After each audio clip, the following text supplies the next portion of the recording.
They're full of legal advice, learning about the law. It's like a rolling dice from contracts to torts. He's got it all covered.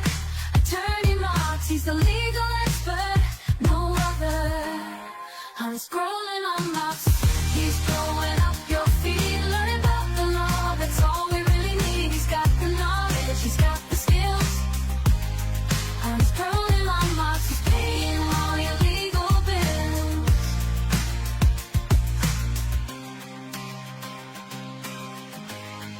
I'm scrolling on Marks, he's paying all your legal bills.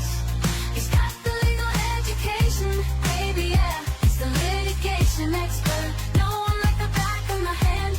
You got a problem, he's the lawyer on demand. Check his post, they're full of legal advice, learning about the law. It's like a rolling dice from contracts to torts. He's got it all covered. Attorney Marks, he's the legal expert, no other.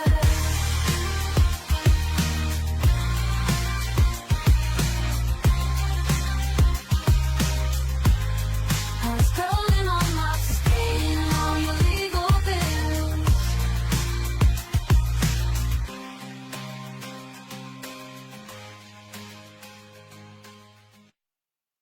Okay, so hello mga tiyan po yan, no? Gising ko lang. Natulog kasi ako kasi may gagawin pa tayo. But anyway, no, maraming salamat sa mga nanonood for tonight, no? Tutuloy pa rin po natin ating Under the Law, our podcast for our new laws at sa mga applicable situations na pwede natin i-apply sa daily lives natin.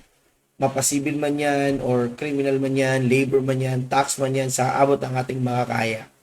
Lahat na nakukuha nating mga under the law, mga topics are strictly came from experts, no? It's either from Supreme Court o yung mga MCLE lecturers natin at saka mga kilala po natin ng mga bar professors at saka bar reviewers. So ang topic po natin today or tonight is yung about the co-owners, no? So sa co-owners, unahin muna natin Under the Law episode 45. Yan. So thank you. Unahin natin yung ating kaganapan. Right? So Under the Law episode 45, ladies and gentlemen, let's start. So okay, so ang topic po natin dito is about two cases, Bulatao versus Tronacto and Reyes versus Garcia. Alright? So, yan.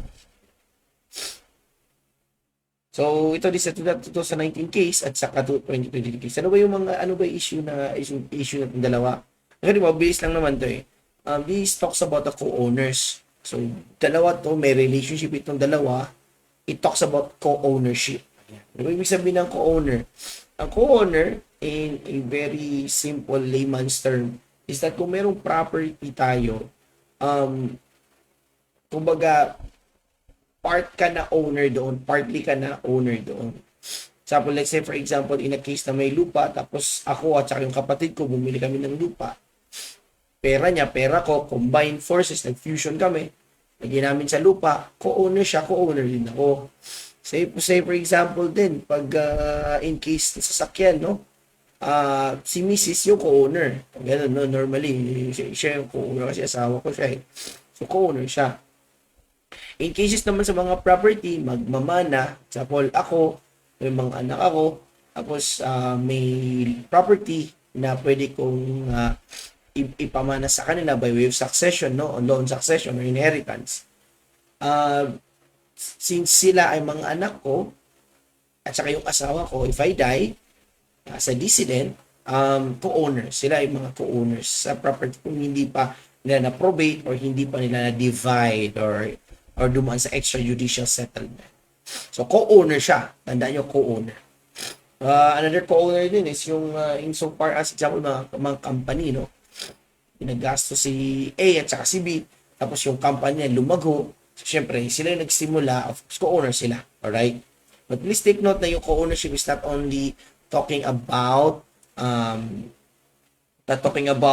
money. Minsan kasi yung ownership kasi nagdidepende din doon sa effort. It can be money in case of corporation, no? Pwedeng ang isang partner is pwede sa industry, labor force, minsan din is by way kasi sa skills niya or money. Alright, so let's talk about the basic co-ownership. No, this is insofar as property is concerned. Okay, ang first question is 5% interest per month in a contract allowed. Okay, take note yung 5% ba na interest per month sa isang kontrata, allowable ba yan sa batas ng Pilipinas? Another question is also, can a co-owner sell his undivided share to other person? So say for example, isang property, tapos marami nagmamay-ari, pero hindi pa siya nahati, no? Hindi pa siya na partition, hindi pa nila matukoy kung ano yung portion nila, anong bahagi sila, anong hati nila, saan doon banda. Pwede bang i-sell yung kanyang undivided share sa ibang tao? So this is actually the case of Bulatao versus Estonactok, a 2019 case. Okay, so once upon a time, isipin nyo si Bulatao is an attorney. Estonactok is a citizen. If I'm not mistaken, si Zinaida. Alright. So, once upon a time, Bulatao said, Attorney Bulatao, and Estonactok made an RPMD, RMPD, RMP ba yun? DRMP pala, Deed of Real Estate Mortgage, no? DRM yun. Gumawa sila ng Deed of Real Estate Mortgage. Ayan, gumawa sila ng dalawa. Kapalit doon is 100,000 ba yun or 200,000? Now, nakuha nung DRM kay Bulatao at saka si Bulatao, binigyan niya si Estonactok ng 200,000 ba yun? Basta 100,000 o 200,000. Anyway, ang nakasulat doon is in the event na hindi makabayad si Estonactok, ay kailangan kumbaga ano available by law para doon sa lupa na ginawa niyang like sangla kay Bulatao, ay pwede nang gamitin ni Bulatao para masatisfy niya yung utang ni Estonactok. Now, here comes the next part, yung si Estonactok, hindi na siya nakabayad, wala siya napambayad. So, fino-close na ni Sir Bulatao, no? Bulatao yung property. Nakuha na yung property. Pagkatapos makuha yung property, so okay na yun. So, nag-file si Estonactok ng declaration, no, of nag-file siya ng petition for the declaration of nullity of the real estate mortgage. Yan, ni Bulatao. Sabi niya dito, yung pangsangla tsaka yung contract of loan daw ni Estonactok at Bulatao, meron siyang 5% interest. Bali, 5% interest per month. Imagine yun, 5%. So that is if magbilang-bilang tayo, 5 times 12. 5 times 12. 10. 60. 60% per year. Wow, grabe, ang laki. So, ano ang sabi ng Supreme Court? Supreme Court, yun siya. Nagreklamo siya kasi sabi daw ni Zinaida Estonactok, masyadong malaki daw yung 5%. Ang contention naman ni Atty. Bulatao, there's no more high and low, no? According, kasi tinanggal naman sa batas yung usury law.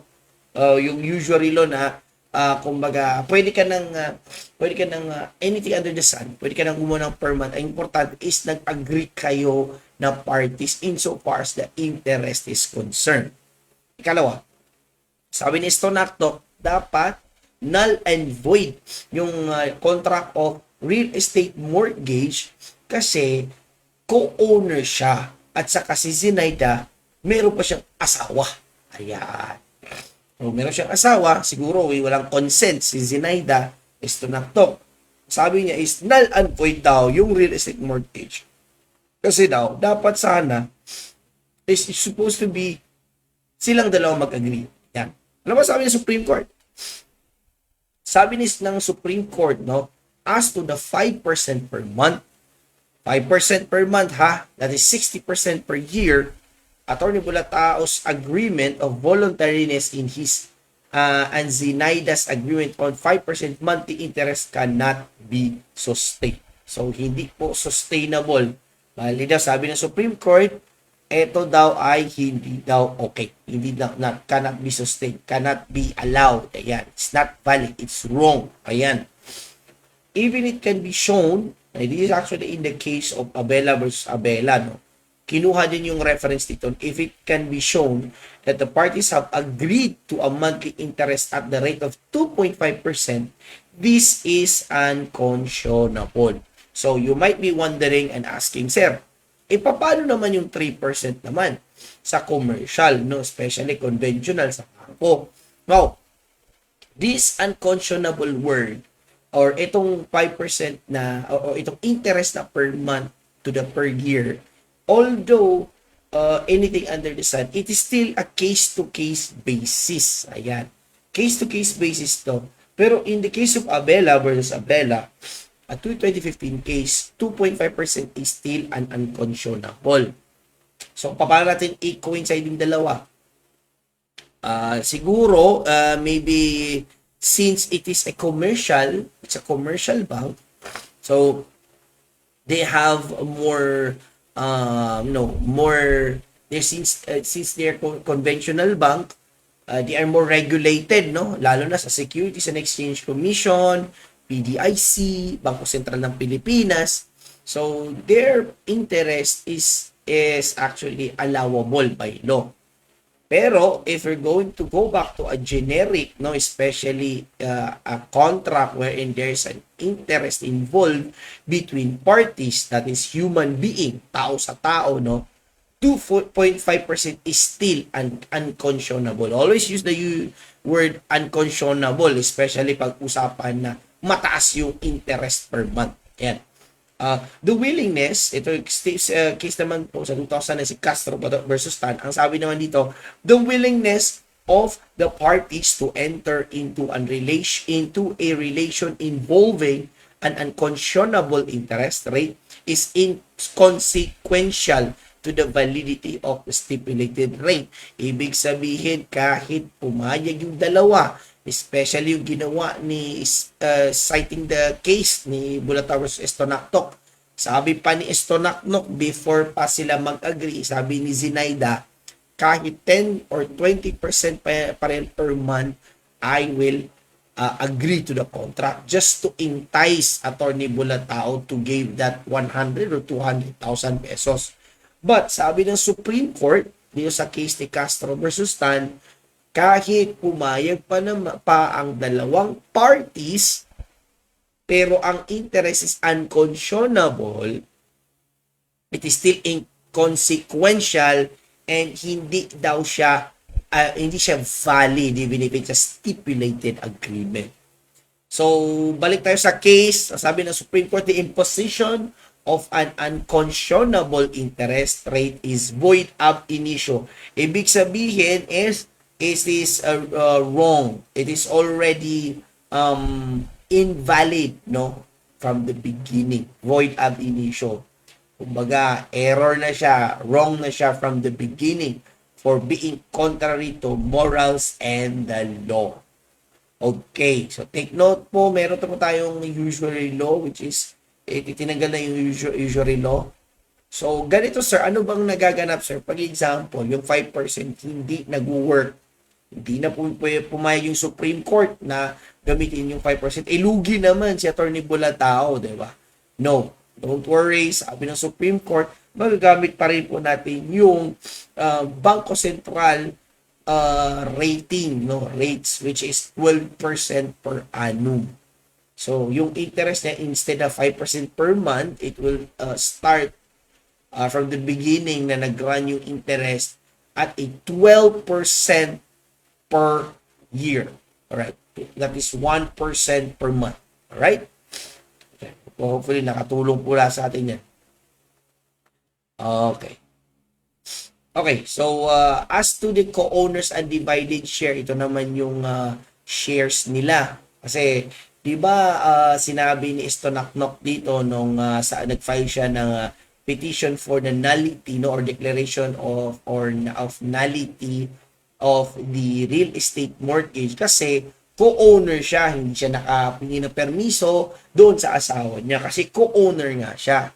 Sabi ng Supreme Court, as cited in the Civil Code of the Philippines, Article 493, sabi dito, each co-owner shall have the full ownership of his part.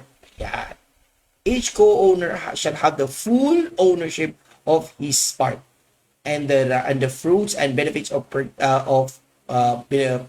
and the fruits and benefits per Article 493, each co-owner shall have the full ownership of his part. Yan. Understandable na yan. And of the fruits and benefits pertaining thereto, and he may therefore alienate, assign, or mortgage it, and even substitute another person in its enjoyment, except when the personal rights are involved. But the effect of the alienation or mortgage with respect to the co-owners shall be limited to the portion which may be allotted to him in the division upon the termination of the co-ownership. Ibig sabihin, yung each co-owner ay meron silang full ownership doon sa kanyang part. Although hindi pa malaman yung kanilang bahagi o hati nila. So doon sa property na yon na which is the subject matter of the real estate mortgage, co-owner si Zinaida Estonaktok and her husband.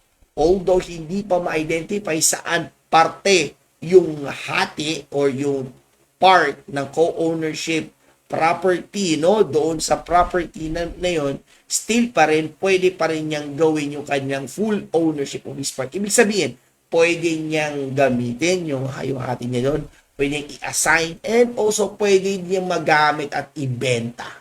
So, dito sa case na to, the moment na si Estonaktok nagkaroon ng real estate mortgage contract with Attorney Bulatao, ano ang mangyayari sa co-ownership status niya at sa co-ownership status ng asawa niya? Dito naman sabi dito sa Bulatao versus Estonaktok, sabi dito, it may be deduced that since a co-owner is entitled to sell his undivided share, a sale of the entire property by one co-owner without the consent of the other co-owners is not null and void. However, only the rights of the co-owners, sellers, are transferred, thereby making the buyer a co-owner of the property. So, ibig sabihin, di ba, ito si Estonaktok at yung asawa niya, no? Sa ito si Bulatao. Since si Bulatao at si Estonaktok ay nag-agree insofar as the real estate mortgage is concerned, the moment na ito ay binenta niya siya sa kanya, pwede, ang mangyari is parang swapping. Kumbaga mo, si Estonaktok, papalitan niya ng co-ownership si Estonaktok. And now, the new owners, co-owners of the property, which is the subject matter of the real estate mortgage, is the property, no, owned by Estonaktok and her husband. And right now, si Mr. Zinaida Estonaktok at Attorney Bulatao are now the co-owners of the property. So, kumbaga, they are now the co-owners. So, imagine yun. So, yun ang magiging ruling insofar as in the undivided share is concerned. Okay, as to the co-owners again, divided shares, ito, sabi naman sa notes natin ni Attorney Jumrani, the contract entered by disposing co-owner is ineffective for lack of power in the vendor to sell the specific portion described in the deed and makes room for subsequent ratification of the contract by the other co-owners or validation in case the disposing co-owner subsequently acquire the undivided or pro indiviso interest of the other co-owners. Ang summary nito, the sale by a co-owner of a specific portion of a co-owned property before partition or without the consent of the other co-owners is unenforceable or voidable and capable of ratification. So, ibig sabihin, Hindi naman total necessarily siya na void talaga. So, pwede pa siyang ma-ratify, no? Kung papayag man sila. Pero, not necessarily kailangan ng consent dito, no? Because, even there is no consent, still co-owner sila, meron silang full rights as if they are owners. No, they are full rights because since they are co-owners, they own the property and they can do whatever they want to on their ownership rights. Alright? So, that is also inclusive doon is yung pagbenta. Okay? Now, another case, no, mamadali lang tayo, no? Another case naman po tayo is the case ng Reyes versus Garcia. Tanong naman dito, what is the proper remedy of the co-owners in case the consent were not secured in the sale of the entire property? Okay. Okay, so ang tanong dito, no? Okay, so anong kwento nung once upon a time dito? So once upon a time, may family. Kundi si Juliana ba yun? Juliana. Si Juliana has a property. Tapos namatay siya leaving her heirs. Alright? So during the time na meron silang heirs, of course, nagkaroon ng doon nagkakamali basta yung heirs naman yon, nagkaroon sila ng parang kontrata, no, na kumbaga in Tagalog version ng extrajudicial settlement pero in Tagalog form, no. Gusto ko alamin yun, parang pangalan na yun, Reyes versus Garcia lang, ha. Gumawa sila ng gumawa sila ng partihan at bilhan ng kalahating bahagi ng lupa tirahan sa labas ng hukuman. Kind of weird. Basta yun, gumawa sila ng extrajudicial settlement doon sa 1/2 of the property na naman. Sila mismo lahat na heirs. Gumawa sila ng extrajudicial settlement na kung saan kalahati doon ay ibenta, kalahati doon ay sila nagmamayari. Okay. Doon sa portion ng pagmamayari, no, merong isang co-owner doon, si Isidro. Tama, si Isidro nga. Si Isidro ba yun? Oh, si Isidro nga. Si Isidro, to make things short, binenta niya yung properties niya. So, bale, isipin nyo yung property, entire property, kalahati doon, binenta. So, meron pang natitira pa na kalahati. Hindi sinabi na binenta yung rights na, basta binenta lang. So, isipin nyo na lang, yung last na kalahati na 50% of the property, sila pa rin ang may-ari. One of the co-owners or heirs is Isidro. Then Isidro sold the property at nagkaalaman doon kasi yung isang heirs doon yung sa kalahati na property, nag-file yung bagong owner ng ejectment suit. Yan. Nag-file ang the rest of the heirs or the co-owners right now na insofar as declaration of the nullity of the sale. Kasi daw, wala daw consent yung co-owners, so kailangan ma-declare siya na void, null. Hindi naman nakuha yung consent ng iba, si Isidro, binenta lang sa kanya, binenta lang niya, wala na. Dapat sana matanggal na yun kasi dapat daw, napagkuhan na siya, na dapat, it should have been easy if she took the consent. So, ano ba ang sabi ng Supreme Court dito, no? Ano ba ang proper remedy? Proper remedy ba na i-cancel or mag-file tayo ng declaration of nullity doon sa sale of property ni Isidro, no? Without thinking ano yung co-ownership niya sa heir kasi hindi siya humingi ng consent doon sa mga heirs or co-owners doon sa 50% of property. Sabi ito please take note. From the foregoing, it may be deduced that since a co-owners is entitled to sell his undivided share. Ibig sabihin dito, dahil ang isang co-owner ay pwede niyang ibenta ang kanyang undivided share, a sale of the entire property by one co-owner without the consent of the other co-owner is not null and void. However, only the rights of the co-owners are transferred, thereby making the buyer a co-owner of the property. This is actually same as in the case of Castro versus Stan, kung di ako nagkakamali. And also amplified in the case of Mainit versus Bandoy. So, ang sabi dito is, pag binenta ni Isidro yung property, it is the sell was not entirely void or invalid. Mangyayari lang, yung binentahan ni Isidro na buyer ay ngayon magiging co-owner na siya. Bali, si Isidro is no longer a co-owner. So, yun yung unang muna natin tatandaan ha. Next, the proper action in cases like this is not for the nullification of the sale or for the recovery of the thing owned in common from the third person who substituted the co-owner or co-owners who alienated their shares, but the division. Yeah. But the division of the common property as if it continued to remain in the possession of the co-owners who possessed and administered it. Now, sabi dito, unang step, binenta ni Isidro yung property doon sa new buyer. Now, the new buyer is now the new co-owners. Tanggalin nyo na sa mapa si Isidro.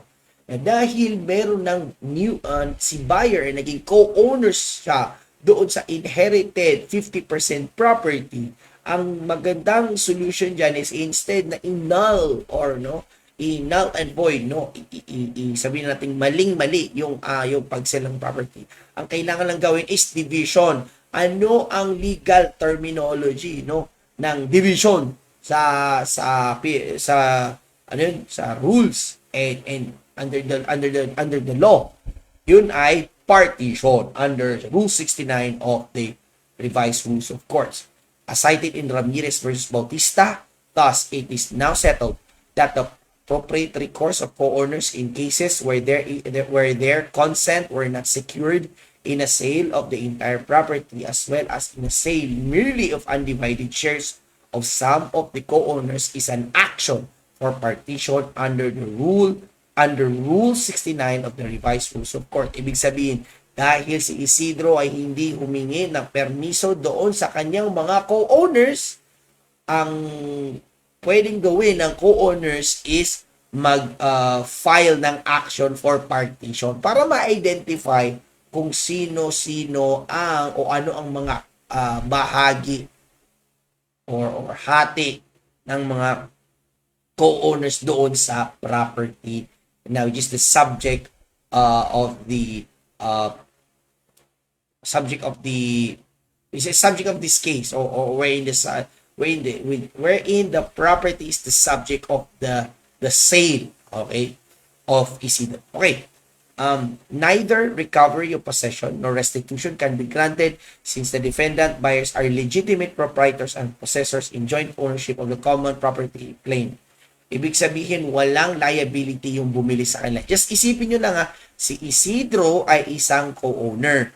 Tapos kasama niya yung mga co-owner sa property na yun. The moment na may dumating na buyer, bumili siya ng property, binenta ni Isidro, tanggalin nyo sa sistema si Isidro at ipasok nyo yung new co-owner na si buyer. Kasi wala naman siyang liability or walang masama, kumbaga, kung siya man ay maging new co-owner doon sa property.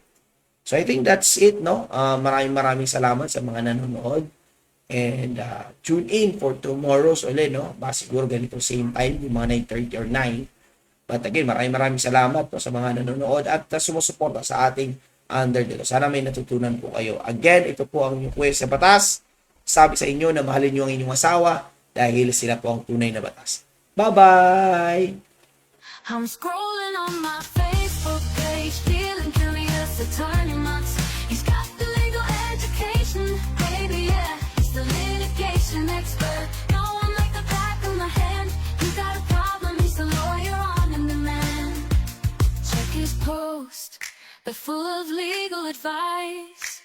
Learning about the law, it's like a rolling dice from contracts to torts. He's got it all covered.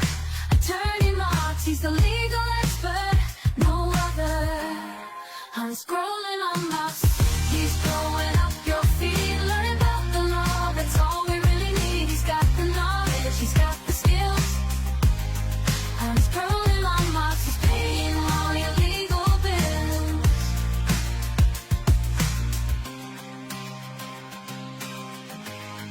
I'm scrolling on Marks, he's paying all your legal bills. He's got the legal education, baby, yeah. He's the litigation expert, know him like the back of my hand. You got a problem, he's the lawyer on demand. Check his post, they're full of legal advice, learning about the law. It's like a rolling dice, from contracts to torts. He's got it all covered. Attorney Marks, he's the legal expert, no other.